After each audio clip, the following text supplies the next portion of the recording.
If you're a young athlete or a coach in Canada, chances are you think hockey before you think football. Well, that is changing. Over the last several years, there's been many football programs starting up in Canada for both minor age and junior age football players. When you have more players playing the game, you need more coaches coaching the game. That's where the Eskimos come in. For the second year in a row, this weekend at Commonwealth Stadium, they held a minor football coaches clinic. Over 100 coaches from the area showed up to sit in on sessions with Eskimos head coach Kavis Reed and his staff. They talked about everything from safety and equipment to teaching the fundamentals of the game. The end game through all this is, hey, let's not only develop players for the Canadian Football League, but let's develop coaches for the Canadian Football League.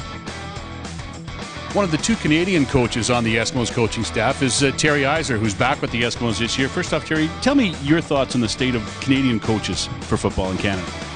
Well, I think Canadian coaches are moving their way up in the ranks. I really believe that there's a lot of development going on in this country, and it certainly showed at the national championships or the world championships. Canada's starting to see some success.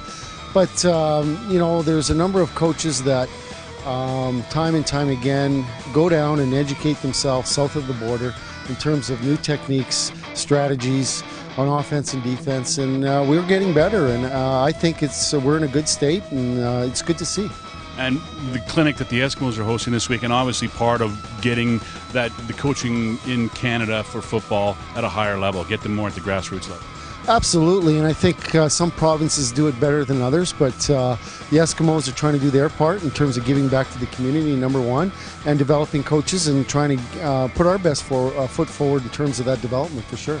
Nice to work with players, obviously, but it's kind of, I imagine from a coaching perspective, neat to work with some coaches and get their opinions and feedback and teach them a little. You know what? We had a lot of fun today, and the feedback that I got from the coaches and their demeanor in terms of how they paid attention, the response that they showed me was telling me that they were interested and they were learning something, and that's always good as a coach to know that you're helping them, and because you look forward to doing that with other people that have more knowledge than you. And so, you know, it's a give and take, and in the coaching industry, that's what you do. If you're not trying to learn, you're moving backwards. So it's all about continuing to learn all the time. With snow still on the ground, football this time of year is mostly indoors, but soon they'll be moving outdoors. And there's 100 coaches or so who'll be more prepared for the football season this year thanks to this year's Eskimos Coaches Clinic. We'll see you next week on Tuesdays with Morley.